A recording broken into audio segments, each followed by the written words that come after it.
तू आज अचानक ऑफिसमध्ये इकडे कुठे जवळपास आली होतीस का? नाही अरे, तू ऑफिसला यायच्या आधी मला भेटलाच नाहीस ना, म्हणून आले. का ग, काय झालं? थोडं माझं डोकं दुखत होतं रे, म्हणून पडले होते तर डोळा लागला. कळलंच नाही कधी तू निघालास ते ऑफिससाठी. काय झालं? तब्येत बरी आहे ना तुझी? नाही नाही, आता ठीक आहे, पण उठल्या उठल्या कळलं की अधीरा सासरी निघून गेली. मला न भेटताच असा निरोप देखील घेतला नाही रे तिने. नाही अगं, रोहन आला, त्याला सुद्धा जायची घाई होती आणि म्हणून तो लगेच आधीला घेऊन गेला. आणि तू सुद्धा झोपली होतीस. मी म्हटलं कशाला उगाच झोप म्हणून तुला सांगून, म्हणून नाही उठवलं. आणि आधीला इथेच गेले ना, जवळ.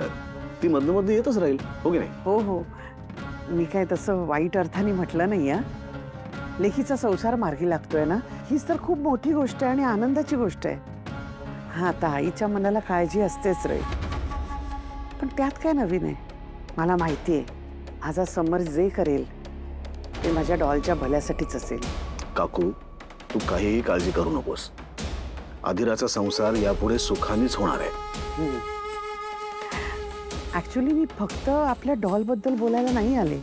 मग आपल्या आनंदबद्दल माझ्या कानावर काहीतरी आलं, म्हटलं तुझ्या कानावर घालावं म्हणून आले. आनंद बद्दल काय? अरे, आपला आनंद खूप टेन्शनमध्ये आहे सध्या. आनंद?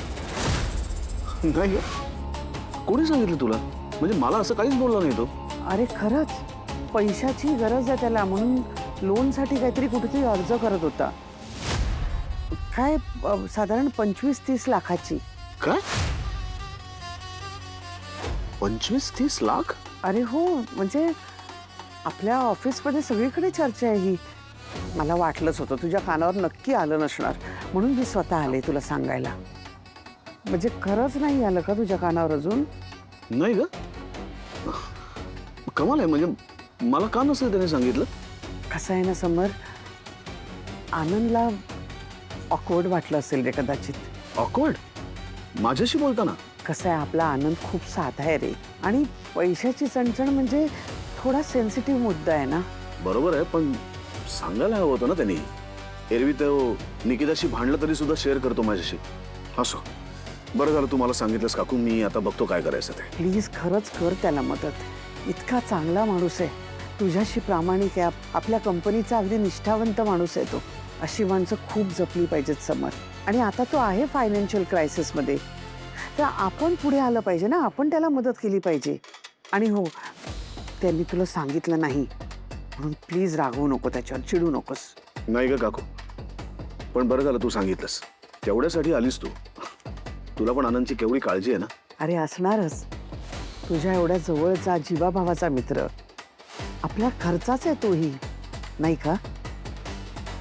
म्हणूनच म्हणते, तुला नसेल काही बोलला तो, पण म्हणून तू रागवू नकोस. तू त्याच्या जीवाभावाचा मित्र आहे, तो तुला अगदी भावाप्रमाणे मानतो. नाही रागवणार. काय काकू, आम्ही कायमच मैत्री आणि व्यवहार या दोन गोष्टी कायम वेगळ्या ठेवत असतो, अगदी कटाक्षाने. म्हणून कदाचित आनंदनी सांगितलं नसेल मला. पण आता मला कळलंय ना, मी बघतो काय करायचं. त्याचा प्रॉब्लेम मी नक्की सॉल्व्ह करेन.